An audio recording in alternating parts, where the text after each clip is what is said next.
If I told you that a group of wannabe neighborhood cops tried to arrest me in front of my own house, handcuffs, fake badges, fake radio calls, fake everything, you'd probably think I'm exaggerating. But what if I told you that I didn't just expose them, I dismantled their entire operation in less than 10 minutes, all because they had no idea that the man they were trying to intimidate was a federal agent? Everything you're about to hear actually happened, and by the time this story ends, you're going to question every official-looking person who knocks on your door. This story is about ego, stupidity, entitlement, and the moment fake HOA police tried to arrest an FBI agent. Yeah, that's me. It started on a quiet Saturday morning. I was making coffee, enjoying the rare silence that comes with no work calls, no emergencies, no surveillance operations, just the peaceful sound of a kettle and the gentle hum of a calm neighborhood. My house is in an HOA community, one of those places where people argue about mailbox colors and the grass length more than they argue about real problems. I'd lived there for 2 years, and honestly, I kept to myself. I followed the rules enough to avoid drama, but not enough to make me a favorite. And believe me, HOAs always have favorites. That morning, while I was sipping my coffee, I heard heavy knocking on my door. Not normal knocking, aggressive, entitled, you better open this door right now knocking.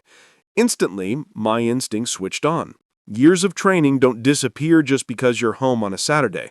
I approached the door carefully, looked through the peephole, and nearly laughed. 3 men stood there, dressed like they got their uniforms off Wish.com.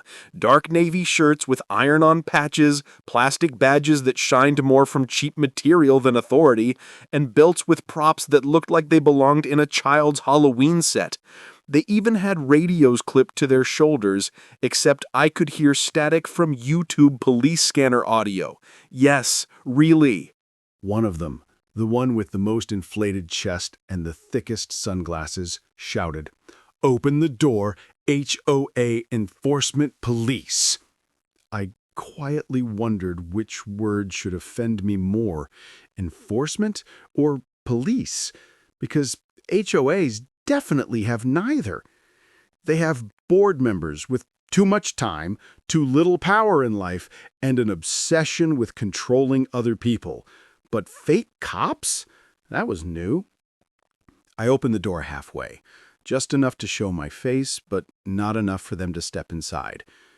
"Can I help you?" I asked calmly. The leaders stepped forward. "You are being detained for multiple violations of HOA Code 7.3a and 9.1b, including failure to comply with community visual standards and refusal to respond to citation notices." I blinked slowly. "Detained," I repeated, tasting the word. "By who?" "By us," he said proudly, tapping his shiny plastic badge. "HOA Police." I want you to understand something. I've interrogated criminals who committed international cybercrimes, arms dealers who tried to bribe me mid-interview, and undercover agents who were so deep in their roles they forgot their real names. But nothing prepared me for the level of delusion I was witnessing. I said, "You know HOAs aren't allowed to have police, right?" He smirked. "We're certified by the board." The other two nodded like bobbleheads. I tried not to laugh. "Certified. Interesting. So what exactly do you think you're detaining me for?" He pulled out a crumpled paper. "Your trash can was left out 13 minutes past the allowed time yesterday, and your grass length appears above the permitted 2.75 inches. I stared at him. "You're trying to arrest me for grass." "Don't play games," he snapped. "When you signed your HOA agreement, you agreed to follow all rules. Refusing is obstruction." Obstruction. He said it like he practiced it in a mirror 10 times that morning. "I don't have to show you anything. You're a suspect." A suspect for trash cans and grass. It was at that moment I knew. These weren't just entitled people. These were dangerous idiots playing pretend in a community where they thought no one could challenge them. That's what made them bold. That's what made them stupid.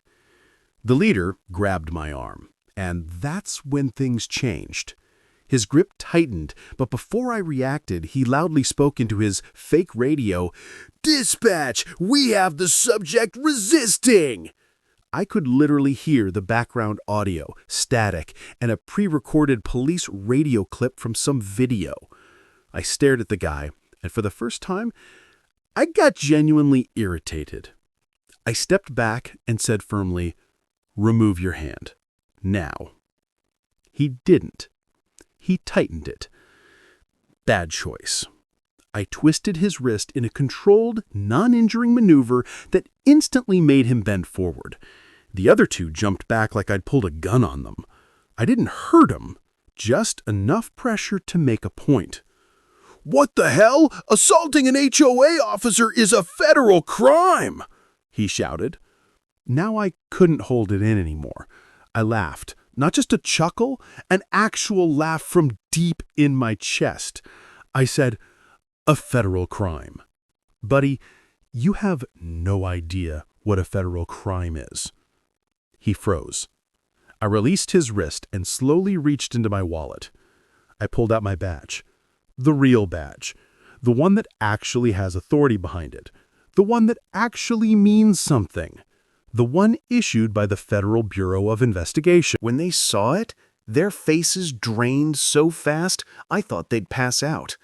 I didn't raise my voice. I didn't threaten. I simply said, "I'm a federal agent. You just impersonated law enforcement, attempted unlawful detainment, and trespassed on my property. All three of you committed felonies." The leader stumbled backward. "Wait, we didn't mean, this is a misunderstanding." "No," I said. "This is a crime." He tried to point blame. "The HOA told us to." I raised an eyebrow. "Did they? Or did you make up your own little police force because you wanted power?" Silence. The truth was obvious. I told them, "Sit on the curb. Don't move." They sat, immediately, like scolded children. I contacted local law enforcement, not as an agent, but as a resident. When officers arrived, the three fake cops tried spinning every story imaginable. "We were just volunteers. We weren't arresting him. We were talking. We didn't touch him." I stood there calmly, arms crossed, watching their excuses crumble. The officers looked at their badges, their uniforms, their fake radios, that ridiculous citation sheet, and one officer shook his head like, "Why do we always get the stupid ones?" The men were detained. Charges were filed. The HOA board denied everything, of course, claiming the men self-appointed themselves. And maybe that was true. Maybe these guys were just local, power-hungry bullies who wanted authority where they had none. But the HOA wasn't innocent either. They had encouraged this behavior for months with their threats, their warnings, their obsession with rules over humanity. After the incident, the community voted to dissolve the HOA police program, even though officially it never existed. The board tried to save face, but you can't really recover your reputation after your enforcers get arrested for impersonating officers. The best part? A week later, the leader, the same guy who tried to handcuff me, sent a letter apologizing. Not a typed letter, a handwritten one, shaky handwriting too.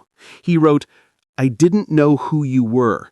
And that sentence alone told me everything. Because here's the truth. He shouldn't have needed to know who I was to treat me with respect. He shouldn't have needed to fear my badge to stop breaking the law.